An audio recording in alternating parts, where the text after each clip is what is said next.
Hi hello welcome to my YouTube channel Ancy vlog എന്നാണ് നമ്മളെ YouTube ചാനലിന്റെ പേര്. അപ്പോൾ എല്ലാവർക്കും സ്വാഗതം. എല്ലാവരും സുഖമായിട്ടിരിക്കണം എന്ന് വിചാരിക്കുന്നു. അപ്പോൾ ഇന്നത്തെ വീഡിയോ എന്താണ്, ഈ കത്തിവേഷത്തിൽ നിന്നായിരിക്കും അല്ലേ. ഇന്ന് March 8 world international women's day എല്ലായിടത്തും ആഘോഷിക്കുന്നു. ഞാനും സ്വന്തമായിട്ട് ആഘോഷിക്കാമെന്ന് വിചാരിച്ചു കേട്ടോ. അപ്പോൾ ഇന്നത്തെ വീഡിയോയിൽ ഞാൻ കുറച്ച് വുമൺ എംപവറിനെ കുറിച്ച് വലിയ സംഭവത്തിൽ എനിക്ക് പറയാനൊന്നും അറിയില്ലെങ്കിലും എൻ്റെ ജീവിതാനുഭവത്തിൽ ഉണ്ടായ കാര്യങ്ങളും അതുപോലെ വുമൺ എംപവറിനെ കൊണ്ട് അഡ്വാൻറ്റേജസും ഡിസഡ്വാൻറ്റേജസും ഒക്കെ കുറച്ച് എനിക്കറിയുന്ന കാര്യങ്ങൾ നിങ്ങളായിട്ട് പങ്കുവെക്കാമെന്ന് വിചാരിച്ചു. ഈ വുമൺ എംപവറിനെ കുറിച്ച് പറയുകയാണെങ്കിൽ എനിക്ക് ചെറുപ്പം മുതലേ അത് കിട്ടിയിട്ടുണ്ട്. കാരണം എൻ്റെ അച്ഛനും അമ്മയും ഞങ്ങളെ വളർത്തി, ഇപ്പം ഞാനും ചേച്ചിയുമാണുള്ളത്. ഞങ്ങൾ 2 പെൺകുട്ടികളാണ്.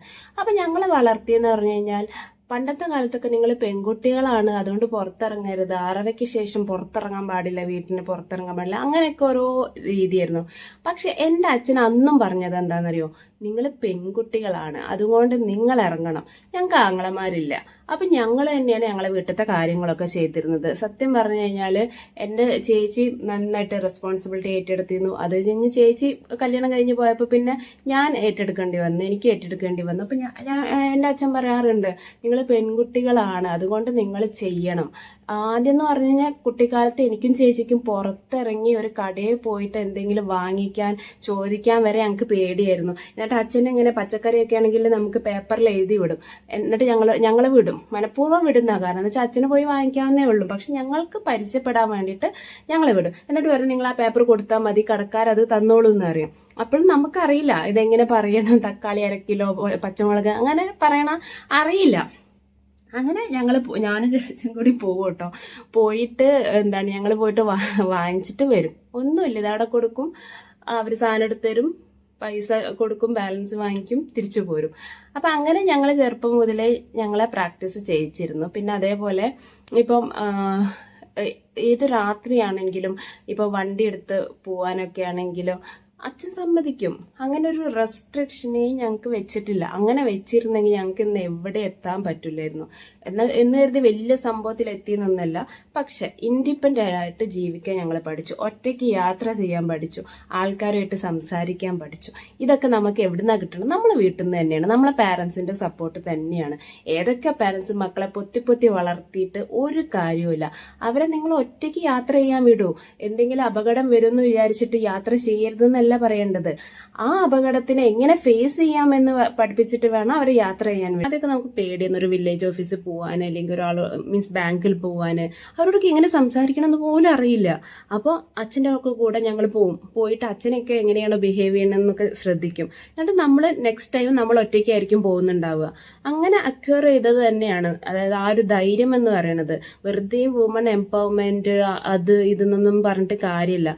ആ ധൈര്യം നമുക്ക് നമ്മളെ വീട്ടിൽ നിന്ന് തന്നെ കിട്ടണം, നമ്മളെ പാരൻസ് തന്നെ തരണം. അതെല്ലാ പാരൻസും അത് ചിന്തിക്കേണ്ട കാര്യമാണ്.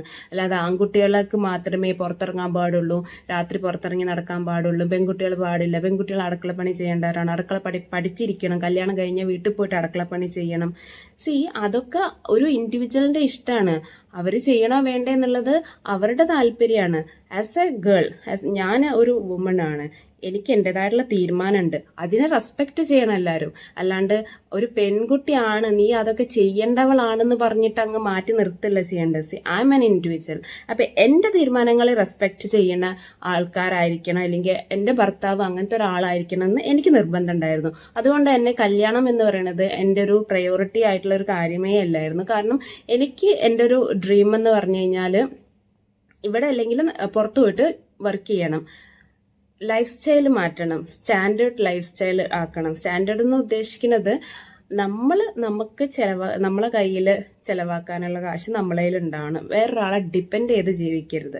ഈവൻ മാരേജിലാണെങ്കിലും എനിക്ക് ആ ഒരു നിർബന്ധം ഉണ്ടായിരുന്നു. ഒരാളെ ഡിപ്പെൻഡ് ചെയ്തിട്ട് ജോലിക്കൊന്നും പോവാണ്ട് ആ ആളെ ഡിപ്പെൻഡ് ചെയ്തുകൊണ്ട് ജീവിക്കുക എന്ന് പറഞ്ഞു കഴിഞ്ഞാൽ എനിക്ക് പറ്റില്ല. എനിക്ക് പണ്ട് മുതലേ എൻ്റെ ഒരു മൈൻഡ് സെറ്റ് എന്ന് പറഞ്ഞു കഴിഞ്ഞാൽ ഒറ്റയ്ക്ക് ജീവിക്കണം, ഒറ്റയ്ക്ക് സമ്പാദിച്ച് ജീവിക്കണം എന്നുള്ള ഒരു മൈൻഡ് സെറ്റ് തന്നെയായിരുന്നു. വുമൺ എംപവർമെന്റിൽ എഡ്യൂക്കേഷൻ വരുന്നുണ്ട്, അതുപോലെ തന്നെ ഈക്വാലിറ്റി വരുന്നുണ്ട്. അപ്പം ഈ എഡ്യൂക്കേഷൻ മാത്രമാണോ ഒരാള് എഡ്യൂക്കേഷൻ മാത്രം ഉണ്ടായതുകൊണ്ട് ആ ആൾക്ക് എല്ലാത്തിലും മുന്നേറാൻ പറ്റുമോ? നോളേജ് എന്ന് പറഞ്ഞൊരു കാര്യം വേണമല്ലോ. എന്തിനെങ്കിലും കുറിച്ചൊരു വിവരം അല്ലെങ്കിൽ സ്വന്തമായിട്ട് ചെയ്യാനുള്ള കഴിവ്. ഈ വുമൺ എംപവറിന് പറയും പോലെ തന്നെ അതിന് കുറെ നെഗറ്റീവ്സും വന്നിട്ടുണ്ട് കേട്ടോ. കാരണം എന്താന്ന് വെച്ച് കഴിഞ്ഞാൽ ഇപ്പോൾ അത് ആൾക്കാർ മിസ്യൂസ് ചെയ്യുന്നുണ്ട്. Even women's they are misusing that freedom. ഇപ്പോൾ നമുക്ക് കോർട്ടൊക്കെ അനുവദിച്ചാണ് നമ്മൾക്കെതിരെ ഒരുപാട് നിയമങ്ങൾ, സ്ത്രീകൾക്ക് ഉള്ള സംരക്ഷണത്തിനുള്ള കുറെ നിയമങ്ങൾ വന്നിട്ടുണ്ട്.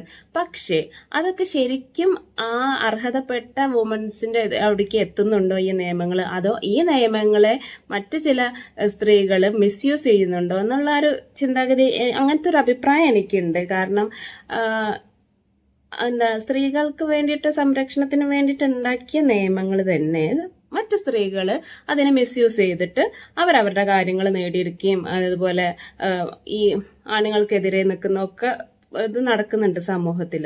ഇപ്പൊ എത്രയ്ക്ക് എഡ്യൂക്കേറ്റഡ് ആയാലും അവർ ബിഹേവ് ചെയ്യുന്ന രീതി എന്ന് പറഞ്ഞു കഴിഞ്ഞാൽ, ഒരു എക്സാമ്പിൾ പറയുകയാണെങ്കിൽ ഇപ്പൊ അടുത്ത് ബാംഗ്ലൂർ നടന്നൊരു സംഭവം തന്നെ, ഓണത്തിന് പൂക്കളട്ടതിൽ നടുക്ക് കയറി നിന്നിട്ടൊരു സ്ത്രീ കയറി നിന്ന് പ്രശ്നങ്ങൾ ഉണ്ടാക്കി. അപ്പോൾ അതിനൊക്കെ നമുക്ക് എന്താ പറയാൻ പറ്റുക, അവർക്ക് എഡ്യൂക്കേഷൻ ഇല്ലാത്തതുകൊണ്ടല്ല, അല്ലെങ്കിൽ സ്റ്റാൻഡേർഡ് ആയിട്ടുള്ള ജീവിക്കുന്ന ആൾക്കാരാണ്, എന്നിട്ട് പോലും അവരങ്ങനെ ബിഹേവ് ചെയ്യുന്നുണ്ട്. അപ്പൊ അതിനൊക്കെ എതിരെ ആൾക്കാർക്ക് പ്രതികരിക്കാനും ഇതാക്കാനൊക്കെ പേടിയാണ്. കാരണം അതൊരു സ്ത്രീയാണ്.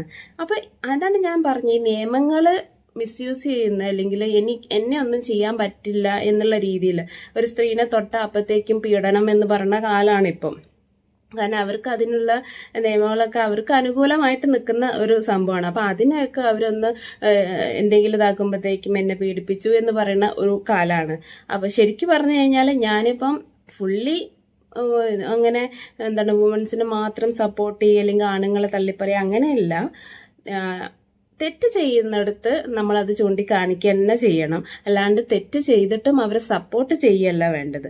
അപ്പൊ ഈ നിയമങ്ങളൊക്കെ അതിൻ്റെതായുള്ള രീതിക്ക് മിസ്യൂസ് ചെയ്യാതെ യൂസ് ചെയ്യുകയാണെന്നുണ്ടെങ്കിൽ ഒരു പരിധി വരെ നമുക്ക് ഓക്കെ പറയാം, സ്ത്രീകൾക്ക് ഈക്വാലിറ്റി വേണം, അങ്ങനെ അവർ മുന്നേറണം അങ്ങനെയൊക്കെ. പക്ഷെ ഇപ്പൊ എന്താ സംഭവിച്ചുകൊണ്ടിരിക്കണ വെച്ചാൽ മുന്നേറുന്നുണ്ട്, പക്ഷെ അതേപോലെ തന്നെ അതിനെ മിസ്യൂസ് ചെയ്യുന്നുണ്ട്. ആ ഒരു കാര്യത്തിനോട് എനിക്ക് ഒരു യോജിപ്പും ഇല്ല. മുന്നേറണം തന്നെയാണ് ഞാൻ പറയണത്. പക്ഷെ അത് മിസ്യൂസ് ചെയ്യാതിരിക്കുക. ആ ഒരു ഫ്രീഡം നമുക്ക് കിട്ടിയത് ഒരുപാട് ആൾക്കാർ ഫൈറ്റ് ചെയ്തിട്ട് കിട്ടുന്ന ഒരു ഫ്രീഡമാണ്. സ്ത്രീകൾ ഇപ്പോൾ ഒക്കെ എന്താണ് അടുക്കളയിൽ നിന്ന് അരങ്ങിലേക്ക് എന്ന് പറഞ്ഞിട്ടുണ്ടെങ്കിൽ പണ്ടത്തെ കാലം മുതലേ ഒരുപാട് പേര് അതിന് വേണ്ടിയിട്ട് എന്താണ് ഫൈറ്റ് ചെയ്തും അല്ലെങ്കിൽ അതിനുവേണ്ടി സംസാരിച്ചിട്ടൊക്കെ കിട്ടിയ ആ ഒരു ഫ്രീഡമാണ്. സോ അതിനെ മിസ്യൂസ് ചെയ്യാതിരിക്കാൻ. അപ്പം എനിക്ക് പറയാനുള്ള കാര്യങ്ങളൊക്കെ ഇത്രയേ ഉള്ളൂ. ഇപ്പോൾ ഒരുപാട് മാറ്റങ്ങൾ ഉണ്ടായിട്ടുണ്ട്. അതായത് ഇപ്പോൾ പെണ്ണുങ്ങള് ഫിനാൻഷ്യൽ കാര്യങ്ങൾ നോക്കാൻ തുടങ്ങി. അപ്പം തന്നെ വീട്ടിലെ കാര്യങ്ങളൊക്കെ നല്ല സ്മൂത്ത് ആയിട്ട് പോകുന്നുണ്ട്. അതുപോലെ തന്നെ ആണുങ്ങള് അടുക്കളപ്പണി എടുക്കാൻ തുടങ്ങി. അടുക്കളപ്പണി എടുക്കണമെന്ന് വെച്ചിട്ട് ഒരു കുഴപ്പമില്ല. സ്വന്തമായിട്ട് കഴിക്കാൻ ഉണ്ടാക്കണോ സ്വന്തമായിട്ട് പഠിക്കേണ്ടി വരും. അതിപ്പോൾ പെണ്ണുങ്ങൾ മാത്രമല്ല കഴിക്കാൻ പാചകം ചെയ്ത് പഠിക്കേണ്ടത്, ആണുങ്ങളും പഠിക്കണം. കാരണം എന്താ വെച്ചാൽ ഇപ്പൊ ഗേൾസ് എല്ലാം സ്ട്രെയിറ്റ് ഫോർവേഡാണ്. അവർക്കും അവരുടേതായിട്ടുള്ള ഫ്രീഡം ഉണ്ട്. ഇപ്പൊ ഒരു സർവേ വന്നല്ലോ, പെൺകുട്ടികൾക്ക് കല്യാണം കഴിക്കാതെയും ജീവിക്കാൻ ആണ് താല്പര്യം കൂടുതൽ എന്നുള്ളത്. അത് ശരി തന്നെയല്ലേ? എന്തിനാണ് ഈ കല്യാണം? ശരിക്കും ഒരാൾക്ക് ജീവിക്കാൻ കല്യാണം കഴിക്കണം എന്നുണ്ടോ? അതൊക്കെ ഞാനൊക്കെ കഴിച്ചതെന്ന് പറഞ്ഞു കഴിഞ്ഞാൽ എനിക്ക് അത്ര ആപ്റ്റ് ആയിട്ടുള്ള ഒരാളെ കിട്ടിയോണ്ട് മാത്രം. ഇല്ലെന്നുണ്ടെങ്കിൽ ഞാൻ കഴിക്കില്ല കേട്ടോ. കാരണം ഞാൻ അങ്ങനത്തെ ആ ഒരു റൂട്ടിൽ പോണ ഒരാളാണ്. അതായത് നമുക്ക് ഓക്കെ ആവുന്ന ആളാണെങ്കിൽ മതി. അല്ലാണ്ട് അടിച്ചേൽപ്പിച്ച ഒരാളെ കല്യാണം കഴിച്ചാലേ ജീവിക്കാൻ പറ്റും അങ്ങനെയൊന്നുമില്ല. എനിക്ക് പണ്ടും ഇല്ല കല്യാണം. ഞാൻ പറഞ്ഞില്ല, എൻ്റെ ഒരു പ്രയോറിറ്റിയേ അല്ല.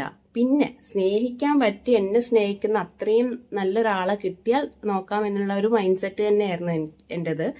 അതുപോലെ തന്നെ ആളെ കിട്ടുകയും ചെയ്തു. അതുകൊണ്ട് ഞാൻ ഹാപ്പിയാണ്. കാരണം എൻ്റെ ഹസ്ബൻഡ് എന്നെ എല്ലാ രീതിയിലും എൻ്റെ അച്ഛനെ പോലെ തന്നെ സപ്പോർട്ട് ചെയ്യുന്നുണ്ട്. അതായത് എനിക്ക് ഫുൾ ഫ്രീഡം തരുന്നുമുണ്ട്. എന്നാൽ ഞാനത് മിസ്യൂസ് ചെയ്യുന്നില്ല എന്ന് തന്നെയാണ് എൻ്റെ ഒരു വിശ്വാസം.